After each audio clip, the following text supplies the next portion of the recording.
बिस्मिल्लाहिर्रहमानिर्रहीम अस्सलामु अलैकुम। उम्मीद करता हूँ कि आप सब खैरियत से होंगे और इसी उम्मीद के साथ मैं आपको आपके अपने चैनल कोडिंग हब में खुश आमदीद कहता हूँ। सी प्लस प्लस ट्यूटोरियल के आज के लेक्चर का जो हमारा टॉपिक है वो है स्विच स्टेटमेंट। आज के लेक्चर में हम जानेंगे कि स्विच स्टेटमेंट क्यों ज़रूरी है, इसका सिंटैक्स क्या है और ये किस तरह कोडिंग में इस्तेमाल की जाती है। तो हम अपने लेक्चर को स्टार्ट करते हैं, लेकिन उससे पहले हस्ब रवायत आप दोस्तों से रिक्वेस्ट है कि चैनल को सब्सक्राइब करें, वीडियो को लाइक करें और इसे दूसरे दोस्तों तक भी शेयर करें। तो चलते हैं बगैर किसी ताख़ीर के अपने लेक्चर की तरफ। सबसे पहले हम ये देख लेते हैं कि स्विच स्टेटमेंट क्या होती है। स्विच स्टेटमेंट को हम तब इस्तेमाल करते हैं जब हमारे पास बहुत ज़्यादा कंडीशंस हों या फिर बहुत ज़्यादा ऑप्शंस हों, तो उस सूरत में हम स्विच स्टेटमेंट को इस्तेमाल करते हैं। जिस तरह हमने प्रीवियस लेक्चर के अंदर देखा था कि इफ़ एल्स स्टेटमेंट कैसे कंडीशन को चेक करती है, एक के बाद दूसरी, दूसरी के बाद तीसरी, तीसरी के बाद चौथी, तो स्विच स्टेटमेंट भी इसी तरह से ही काम करती है, लेकिन इसका सिंटैक्स डिफरेंट है, पर्पस इसका तकरीबन सेम है। Switch statement allows us to execute one block among many alternatives। Switch statement के अंदर जब कंडीशन ट्रू होती है तो वो जो स्पेसिफिक ब्लॉक होता है तो वो एग्जीक्यूट करने लग जाता है, उसके अंदर जो कोड लिखा होता है वो एग्जीक्यूट हो जाता है। अगर अभी आपको इसकी समझ नहीं आई तो ये अभी आपको मज़ीद क्लियर होगा जब मैं आगे आपको इसके बारे में बताऊंगा। ये हमारे पास स्विच स्टेटमेंट का एक सिंटैक्स है।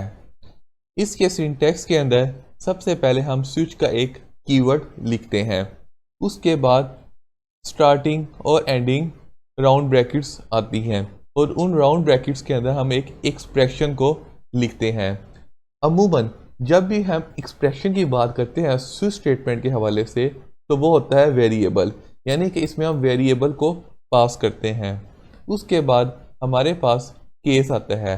केस भी बेसिकली एक कीवर्ड है, तो केस से पहले हमने कर्ली ब्रैकेट लगानी होती है, यानी कि स्टार्टिंग कर्ली ब्रैकेट हम केस से पहले लगाते हैं।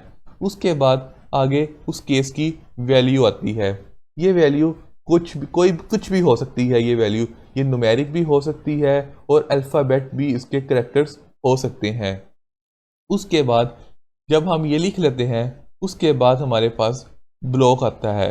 ब्लॉक के अंदर बेसिकली ये जो ब्लॉक होता है इसके अंदर हमारा कोड लिखा होता है। उसके बाद ब्रेक का कीवर्ड आता है।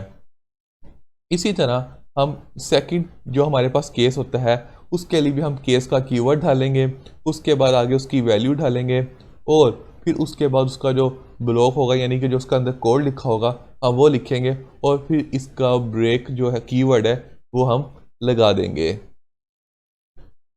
इसी तरह n नंबर ऑफ टाइम्स, जिस तरह के हमने इफ़ एल्स स्टेटमेंट के अंदर देखा था कि हमारे पास जितनी भी कंडीशंस होंगी हम उसके हिसाब से अपनी इफ़ एल्स को हम यूज़ कर सकते हैं, यानी इफ़ एल्स फिर एल्स, मतलब इस तरह हम जो है उसको यूज़ कर सकते हैं। तो इसी तरह हमारे पास n नंबर ऑफ टाइम्स जो है हम इसके अंदर केसेस बना सकते हैं।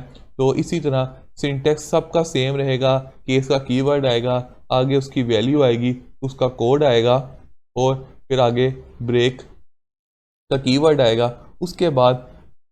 उसके बाद हमने यहाँ पे लिखा है default.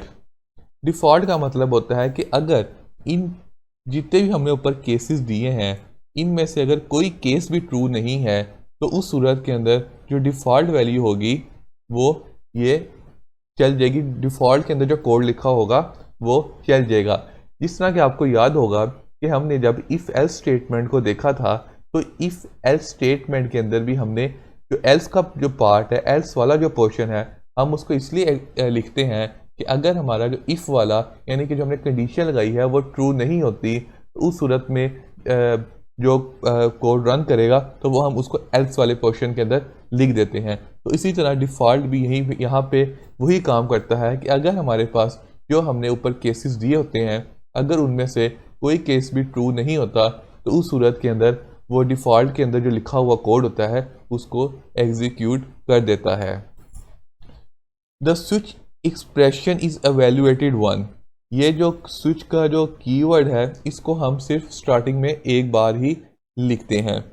The value of expression is compared with the value of each case, यानी कि जो एक्सप्रेशन के अंदर जो हम वैल्यू होगी, जो एक्सप्रेशन की जो जिस तरह मैंने आपको पहले बताया है, एक्सप्रेशन की जब हम बात करते हैं तो इसका मतलब होता है हम किसी वेरिएबल इसके अंदर कोई पास करते हैं, क्योंकि हम अमूमन वेरिएबल्स को ही यूज़ करते हैं कोई भी वैल्यू को स्टोर करने के लिए। तो जो वैल्यू होगी, एक्सप्रेशन की जो वैल्यू होगी उसको हम बारी बारी हर एक केस की वैल्यू के साथ कंपेयर करेंगे।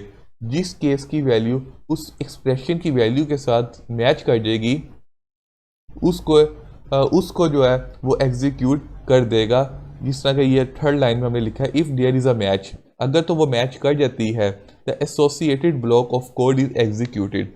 तो वो जो एक जो ब्लॉक होगा जो उस वैल्यू जिसकी ट्रू हुई है जिस केस की, उसका जो ब्लॉक होगा जिसके अंदर कोड लिखा होगा उसको वो एग्जीक्यूट कर देगा। The break and default keywords are optional. ये ब्रेक जो का जो कीवर्ड है और ये जो डिफ़ॉल्ट का कीवर्ड है ये ऑप्शनल, अगर आप लिखना चाहते हैं तो लिख सकते हैं, नहीं भी लिखते तो इसमें कोई ऐसा इशू नहीं है। डिफ़ॉल्ट का मैंने आपको पहले बता दिया है कि अगर आप नहीं लिखेंगे तो अगर कोई भी केस ट्रू ना हुआ तो वो फिर कुछ भी नहीं, मतलब उसके ऑल्टरनेट के ऊपर वो कुछ भी जो है ना परफॉर्म नहीं करेगा। तो डिफ़ॉल्ट का सिर्फ यही जो है इसका फ़ायदा है, डिफ़ॉल्ट को हम इसीलिए ही लिखते हैं। आगे हमारे पास ये एक एग्जांपल आती है। हम इस एग्जांपल की मदद से स्विच स्टेटमेंट को मज़ीद बेहतर तरीके से समझने की कोशिश करते हैं। सबसे पहले आप देख सकते हैं कि मैंने इंटीजर टाइप का एक वेरिएबल लिया है जिसका नाम मैंने रखा है डे, और जिसमें मैंने वैल्यू स्टोर करवा दी है 4।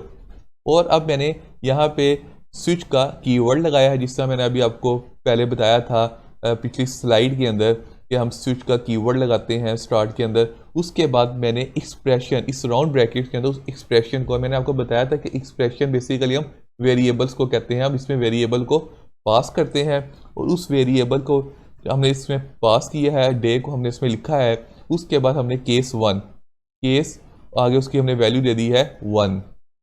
तो हमने यहाँ पे करा दिया सी आउट मंडे, यानी कि अगर ये वाला केस ट्रू होता है तो वो प्रिंट करवा देगा मंडे। तो इसी तरह हमने केस 2 लिया है, केस 3 लिया है और हमने केस 4 लिया है। अब डे के अंदर जो वैल्यू स्टोर है वो है 4। अब जब इस प्रोग्राम को हम रन करेंगे तो इसके अंदर सबसे पहले वो केस 1 की वैल्यू के साथ कंपेयर करेगा और देखेगा कि 4 उसके साथ मैच नहीं करता, तो इस केस में वो उसको इग्नोर कर देगा। उसके बाद वो केस 2 के ऊपर आएगा। केस 2 की जो वैल्यू है वो भी केस 4 के साथ कंपेयर नहीं करती, तो वो इस सूरत में भी उसको इग्नोर कर देगा। फिर इसी तरह वो केस 3 पे आएगा तो वो भी उसके साथ जो मैच नहीं करती। तो जब अब वो केस 4 के ऊपर आएगा तो जो केस 4 की वैल्यू, यानी केस 4 की वैल्यू भी 4 है और डे की वैल्यू भी 4 है, तो वो इसको कंपेयर करेगा और देखेगा ये दोनों वैल्यूज़ आपस में मैच कर रही हैं।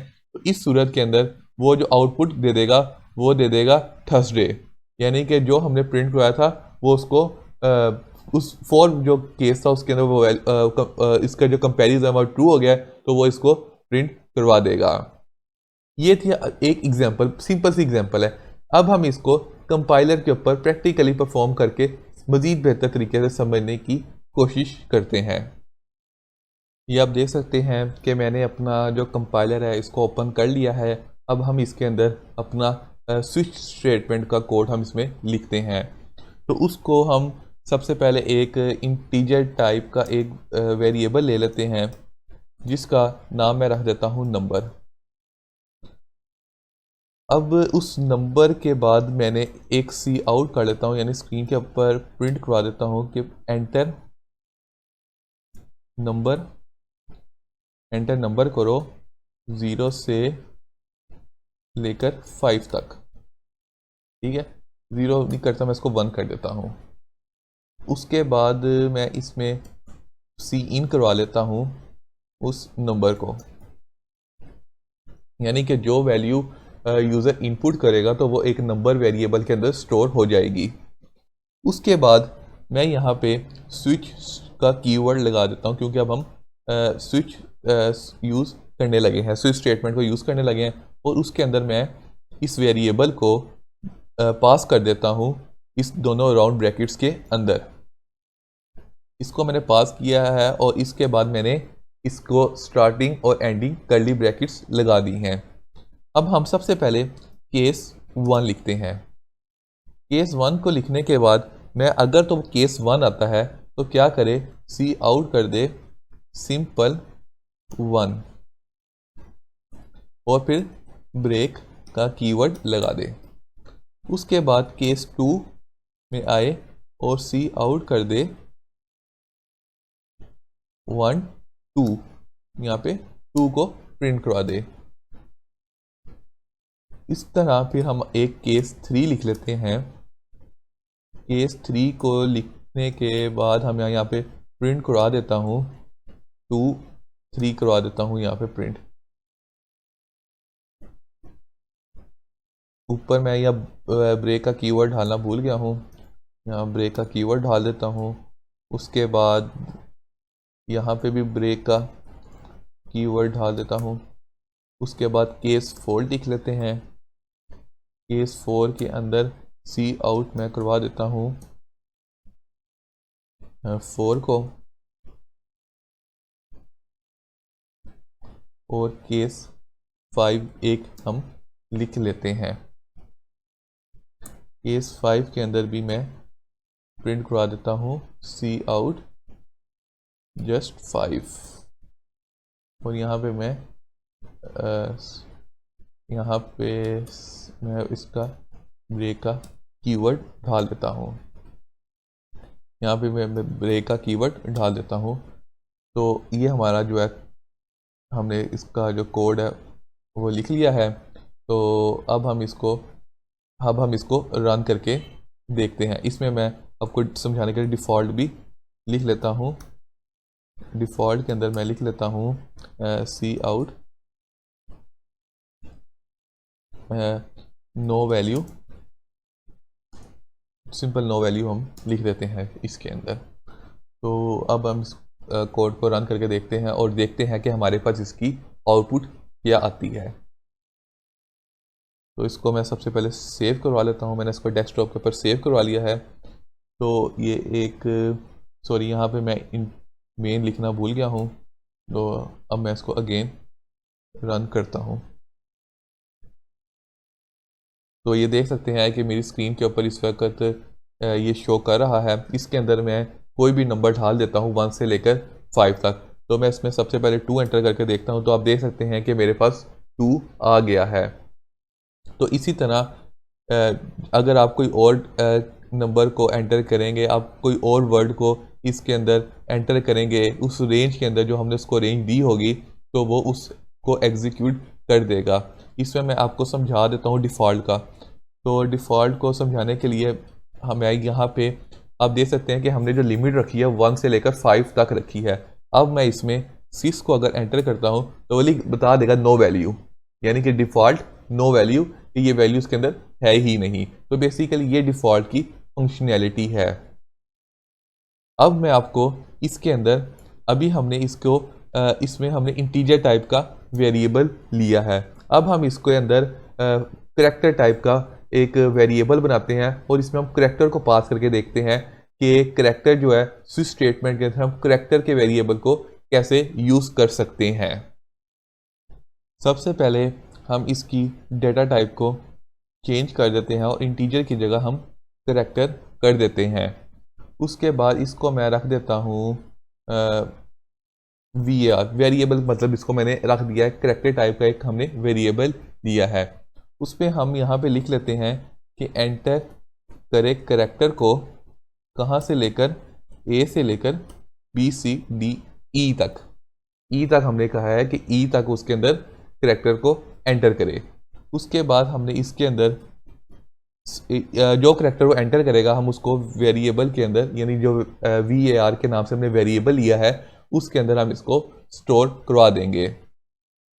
उसके बाद वो हम यहाँ पे स्विच के अंदर पास कर देंगे और यहाँ पे हम अब केस में हमने अब पहले हमने 1 2 3 लिखा था क्योंकि उस वक्त हम इंटीजर की बात कर रहे थे। अब हमारे पास है करेक्टर, तो यहाँ पे हम इसको लिखेंगे A B, और हमें एक चीज़ का ख्याल रखना है कि करेक्टर को हमेशा हम सिंगल कोट के अंदर लिखते हैं। उसके बाद C, उसके बाद D और फिर यहाँ पे हम E। ठीक है, बाकी वैसा ही रहेगा। यहाँ पे मैं लिख देता हूँ C आउट करवा देगा A, यहाँ पे करवा देगा B, यहाँ पे C, यहाँ पे D और यहाँ पे E को प्रिंट करवा देगा। तो अब हम इसको रन करके देखते हैं और देखते हैं कि हमारा ये प्रोग्राम रन करता है या नहीं। तो ये देख सकते हैं कि हमारे प्रोग्राम रन कर गया है। तो इसके अंदर अब हम कोई भी करैक्टर डाल के देख सकते हैं जिसकी लिमिट हमने रखी है A से लेकर E तक। तो मैं यहाँ पे C डाल के देखता हूँ तो आप देख सकते हैं कि उसने स्क्रीन के ऊपर C को प्रिंट करवा दिया है। तो ये बेसिकली हमारे पास स्विच स्टेटमेंट है, ये इसकी फंक्शनैलिटी है। तो उम्मीद करता हूँ कि आपको आज का लेक्चर समझ आया होगा। अगर आपको अभी भी कोई क्वेश्चन है या किसी किस्म की भी आपको कन्फ्यूजन है तो आप मुझसे कमेंट सेक्शन के अंदर पूछ सकते हैं। तो इंशाल्लाह अब नेक्स्ट लेक्चर के अंदर आपसे मुलाकात होगी जिसमें हम लूप्स को देखेंगे लूप्स कैसे वर्क करती हैं और इनकी कौन कौन सी टाइप्स हम जो मोस्ट कॉमनली टाइप्स जो है वो यूज़ होती हैं। तो तब तक के लिए अपना ख्याल रखिएगा। इंशाल्लाह नेक्स्ट वीडियो के अंदर आपसे मुलाकात होगी। तब तक के लिए अल्लाह हाफिज़।